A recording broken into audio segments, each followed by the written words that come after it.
আসসালামু আলাইকুম। সকাল সকাল ছাদে চলে এসেছি, কিছু সবজি হারভেস্ট করব।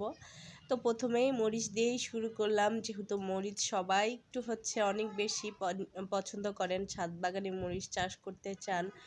তো দেখা যায় আমিও কিন্তু একজন ব্যর্থ সফল দুইটাই মরিচ চাষি। আর এই গাছটাতে মাশাল্লাহ অনেক মরিচ ধরেছে। কয়েকদিন আগেও কিন্তু আমি এক মুঠ উঠিয়ে নিয়ে গেছি অফ ক্যামেরায়। আর আজকে কিছু উঠাবো, মানে সবগুলি উঠানোর চেষ্টা করব গাছটাকে মূলত রেহাই দেওয়ার জন্যে। তো শরীরটা কিন্তু খুব খারাপ, তারপরেও ছাদে এসেছি বাধ্য হয়েই। মরিচগুলিও তোলার মানে সময় হয়ে গেছে বলতে ওর বাবা দেখে বলল মরিচগুলি তুলে নিয়েও পেকে যাচ্ছে, আবার ছিঁড়ে ছিঁড়ে কেউ ফেলে রাখছে যেখানে সেখানে। তো ভাবলাম মরিচগুলি তুলে নেই, যেহেতু বেশি ধরেছে নজরে পড়ে গেছে, নষ্ট হয়ে করে ফেলবে আর কি। তো তাছাড়াও মরিচ ছাড়াও কিন্তু সবজি উঠাবো। মরিচ তো দেখা যায় মশলা, আর সবজি আজকে রান্নার জন্য উঠাবো।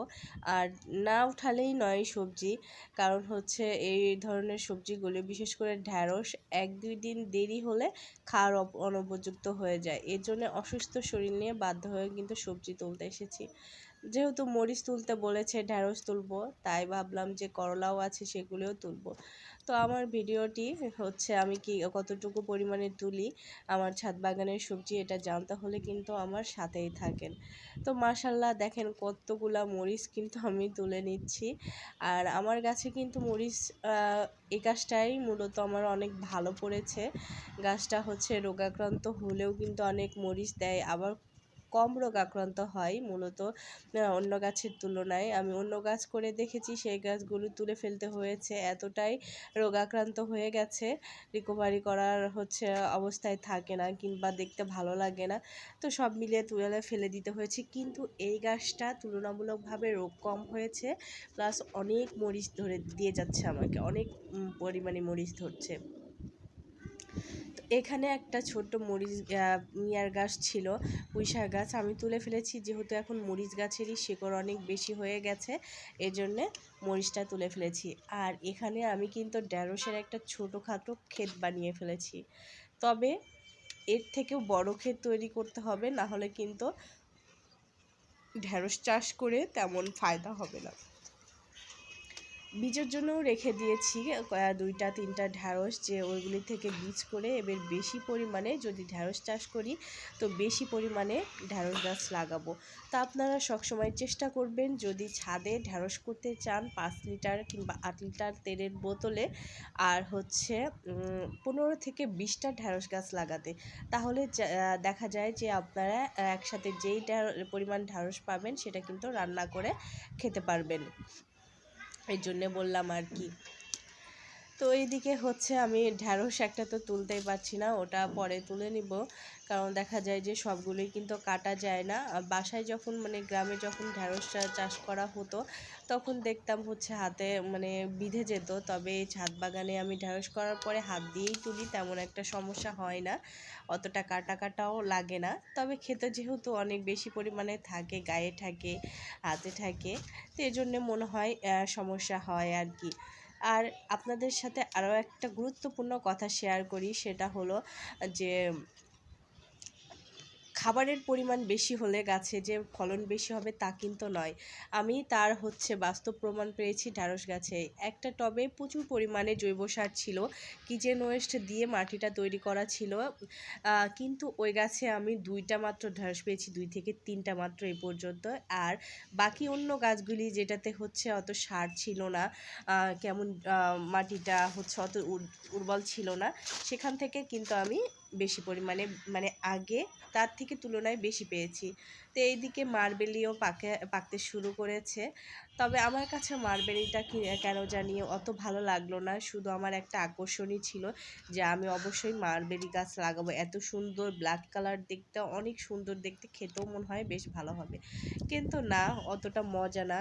স্ট্রবেরি একটা কামড় দিলে যেমন মনটা ভরে যায় টক মিষ্টি স্বাদের হলেও, মালবেরি ছোট সাইজে, প্লাস খেতেও অতটা ভালো লাগে নাই আমার কাছে। যাই হোক, আপনাদের কাছে কেমন লাগে অবশ্যই কমেন্ট করে বলবেন। আমার কাছে কিন্তু খেতে তেমন ভালো লাগেনি। আর এইদিকে দেখেন, আমি কিন্তু করলা তুলতে চলে এসেছি। আমার মাচার কিনারার গুলি প্রথমে তুলে নিচ্ছি, তারপরে কিন্তু আমি মাচার নিচে যাব।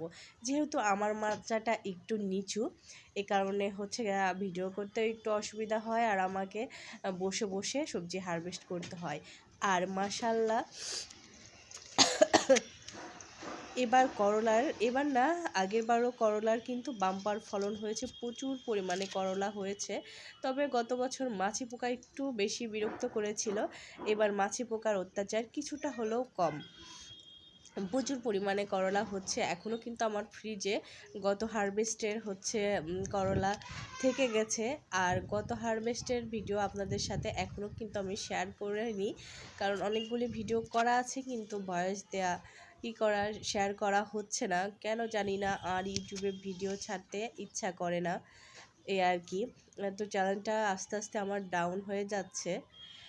তো প্রচুর পরিমাণে করলা ধরেছে, তবে এরপরে খুব বেশি একটা হবে না। পরের বার নতুন গাছে যেগুলিতে ধরবে সেগুলিই পুরনো, মূলত এখন যে গাছগুলি তুলছি এই গাছের মূলত হবে না, কারণ গাছটা অনেকটা রেস্টে চলে গেছে। গাছে খাবার দিয়েছি, এখন গাছ বাড়তে শুরু করেছে।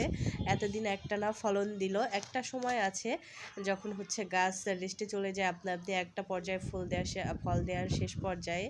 তো এই যে আমি এগুলি হচ্ছে চারা তৈরি করেছি সজনের, আমার খুব কাছের মানুষজনদের দেওয়ার জন্যে। আর এক আপু কমেন্ট করেছিল, আপু বীজ চাই। আমার কাছে এখন কোনো রকম বীজ নেই, আমি যেহেতু চারা করে ফেলেছি বলার আগেই। আর হচ্ছে গাছেও কিন্তু সজনে নেই, যদি ধরে তাহলে অবশ্যই এবার বীজ রাখার চেষ্টা করব আর সবাইকে দেওয়ার চেষ্টা করব। আসলে বীজ রেখেছিলাম, হারিয়ে গেছে গাছে থেকেই আর কি। তো ছাদ বাগানে করলা কিন্তু একটু হচ্ছে খুঁজে খুঁজে তুলতে সময় লাগে, নাহলে কিন্তু হয় না। খুঁজে খুঁজে না তুললে হচ্ছে থেকে যায়। তো আমি প্রায় সময় কি করি আপনাদের সাথে শেয়ার করার পরে, ভিডিও করার পরে আরও একটা চক্কর দিয়ে আসি, মানে পুরো গাছটা ছান মারি, যে কোথাও দু একটা করলা থেকে গেল কিনা। আমরা যেহেতু ছাদ বাগানি, দু একটা করলা কিন্তু আমাদের কাছে অনেক মূল্যবান। আর যদি ওই দু একটা করলা পেকে যায়, নষ্ট হয়ে যায়, তাহলে কিন্তু অনেক খারাপ লাগবে, এই জন্যে তুলে ফেলি। আপনারা যারা নতুন বাগানি কিংবা হচ্ছে বাগান করে সফলতা অর্জন করতে পারছেন না, তাদেরকে বলবো আপনারা সহজেই চাষ করা যায় এমন কিছু সবজি চাষ করেন, যাতে করে আপনারা সফল হন। ব্যর্থ না হওয়ার চান্স খুব কম থাকে। তো তার ভিতরে কিন্তু করলা তার অন্যতম একটা সবজি। করলা অনেকেই পছন্দ করে, দেখা যায় অল্প কয়েকটা হলেও কিন্তু ভাজি করে খাওয়া যায়, একটু আলু মিক্স করে, বেশি করে পেঁয়াজ দিয়ে। তো আপনারা কিচেন ওয়েস্ট দিয়ে মাটি তৈরি করে সেই মাটিতে করলা গাছ রোপণ করলে দেখবেন অনেক ফলন পাচ্ছেন। আর উপরি সারের কথা বলি, মাটিতে তৈরি করলেন কিচেন ওয়েস্ট দেবের উপরে যেই সার দিবেন আপনারা সপ্তাহে কিংবা মাসে, এই সারটা কোথায় পাবেন সেটাও কিন্তু আপনাদের কিচেন ওয়েস্ট থেকেই তৈরি করতে পারেন। পানিতে পচিয়ে সেই পানি আবার হচ্ছে কিছু পানির সাথে মিশিয়ে সেটা কিন্তু গাছে গোড়ায় আপনারা রেগুলার দিতে পারেন। এতে করে দেখা যায় আর অতিরিক্ত সার কেনার প্রয়োজন নাই। আবার অনেকেই বলবেন যে মাটি কোথায় পাবো, মাটি তো নেই। তো মাটি যাদের নেই তারা কিন্তু দু একটা গাছ কিনে আপনারা কিন্তু করতে পারেন।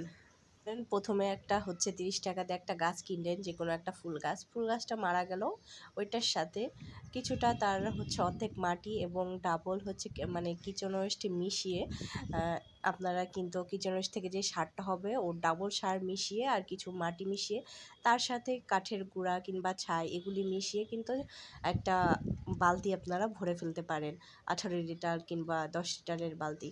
তো এভাবে করেই কিন্তু আপনারা প্রথমে বাগান করা স্টার্ট করতে পারেন। এতে করে দেখবেন যে আপনাদের আগ্রহটা আস্তে আস্তে বেড়ে যাবে। প্রথমে অল্প অল্প করে শুরু করবেন, তাহলে হচ্ছে মানে যে একটা বড় ধাক্কা, নষ্ট হয়ে যায়, পারেন না, এটা হবে না। আস্তে আস্তে শিখবেন, আস্তে আস্তে গাছের সংখ্যাও বাড়বে, এ আর কি। আর যদি প্রথমেই না জেনে না বুঝে একসাথে অনেক টাকা খরচ করে অনেক গাছ লাগিয়ে ফেলেন, এতে করে অযত্নে অবহেলায় কিন্তু গাছগুলি মারা যাবে। প্লাস আপনাদের যে একটা বড় ধরনের অ্যামাউন্ট নষ্ট হলো, আবার নিজেও কিন্তু হচ্ছে মনের আগ্রহ হারিয়ে ফেলবেন। এতে করে আপনারা সবসময় অল্প থেকে শুরু করবেন, এতে কিন্তু ভালো সফলতা আসে।